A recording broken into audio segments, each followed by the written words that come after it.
Hi,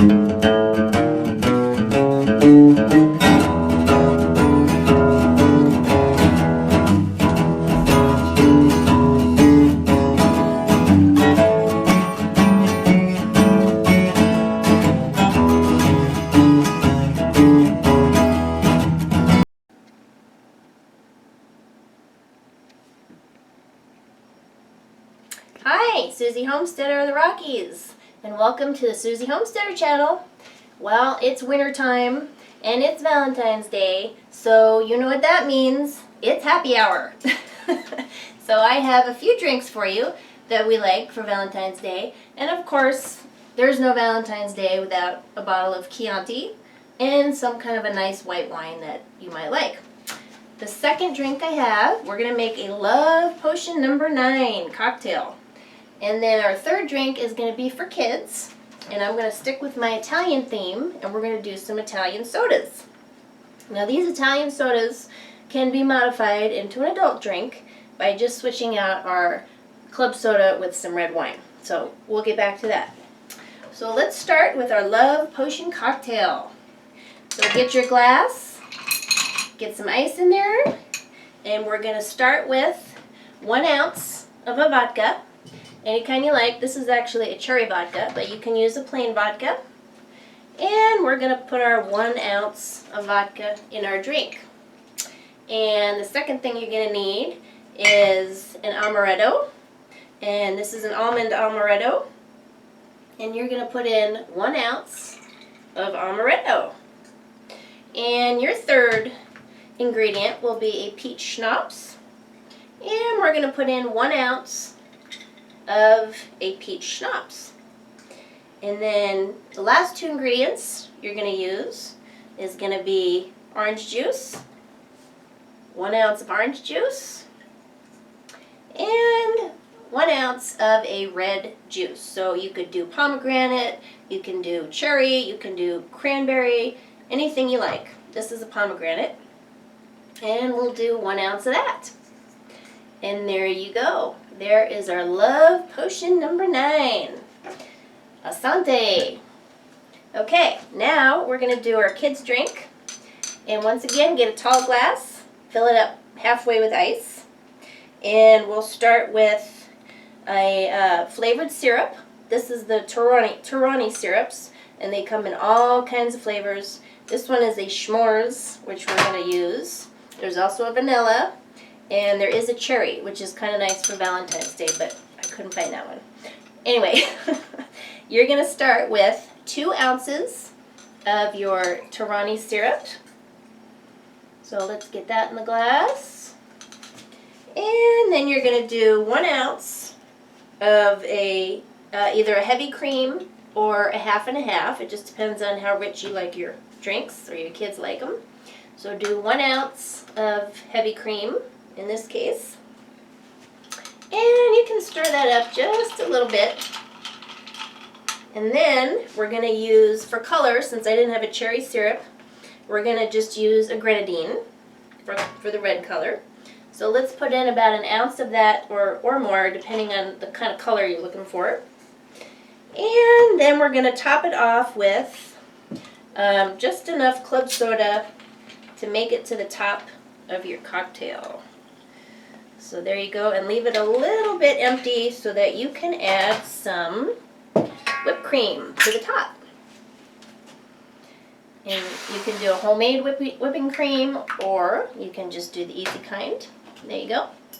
And last but not least, you just need your maraschino cherry on top, and you are done.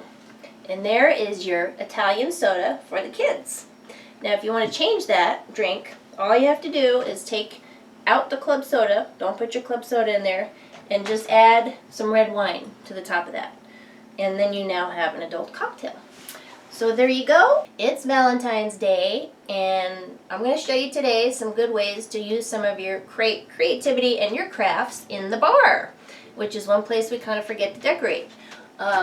Let's just start with an easy sign that you can really use anywhere, but I like using it in the bar because you can put your cocktail list on there, or even a small menu, or just your event or your special occasion. I am a thrift store junkie. I found this stand at a thrift store, found this old gold yucky looking mirror at a thrift store, and took out the mirror, spray painted the frame white, and just took some black contact paper, chalkboard contact paper, and covered the mirror. Put it all back together, stuck it on the stand, threw a little scarf in there just for a little something extra, and turned it into my bar sign. And if you really want to get crafty, you could maybe even put some string lights around it. So there's one great multi-purpose craft that you can use in any room. And here's another idea of just kind of displaying your wine, particularly for Valentine's Day. Once again, found these old wine decanters at a thrift store, put some labels on them, filled them up with wine, get some grapes at the craft store, a nice little tray, and there you go. You have a nice little wine display. And another thing, I'll talk about the drink stirrers in a minute, but one thing people forget to do is mark their glasses. And people always seem to get their glasses confused when they're drinking. So one of the easiest things you can do is just get some stickers and use different stickers for the bottom rim of your glass. Maybe borrow some of your kids' stickers if you have to, but it doesn't really get any easier than that. So I love putting stickers on our glasses because that way people don't get confused about where their drink is. That's a super easy one. Another way to mark your drinks is just drink stirrers. This is nothing more than a stirrer with some little gemstones glued on top. And if people don't drink too much, they might actually remember what color they used for their drink. But there's another way to mark your drinks for your guests. You can also do something super easy like get some more cocktail straws and take your leftover toothpick decorations and glue them onto your straws with a little bit of hot glue. And you can either use these for decorations or you can use them for drink stirrers. So that's an easy one. And another fun little straw type drink stirrer. You can just get some cardstock paper, color it, shape it any decoration you want. This is appropriate for Valentine's Day. And poke a little hole in there and stick them on top of your straw. That's a fun one for the kids too. So you could do hearts, you can do lips. You can also buy these pre-made, but sometimes it's funner to make them yourself. So there's a cute idea for kids' drinks or girl drinks. And then of course there's all kinds of straws you can buy just for the holiday to mark your drinks with as well. And last but not least, this is a really fun one. I love using nylons for different holidays. This one is a pair of red die-highs that I turned into a bottle cover. And this is also a great way to give people a gift. So whether you have wine in it or it's empty, you can just pull your stocking over your bottle, tie it around real tight up at the top, cut off what you got left. In my case, I just stuck a little paper coaster that I had left over, a little Italy coaster, excuse me, and you could use that as a gift tag if you wanted to. And then here's another fun one.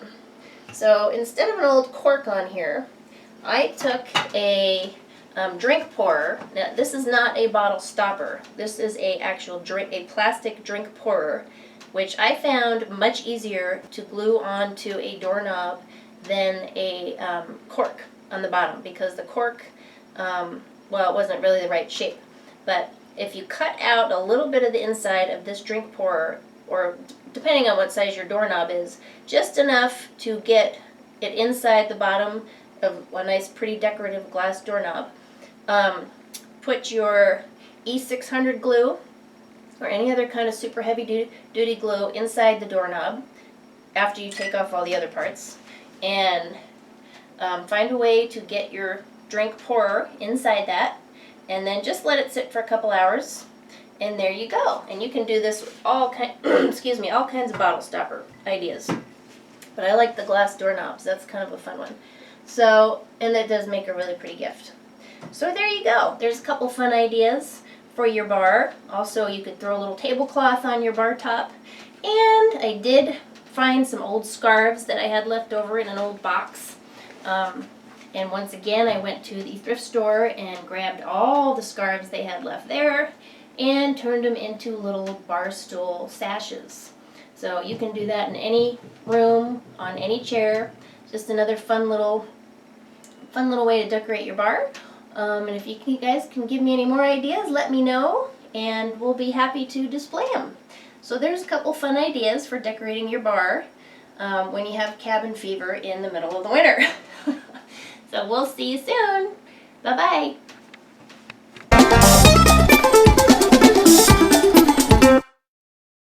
Let's get started. Subscribe to the Susie Homesteader channel, and we'll see you there. Bye-bye.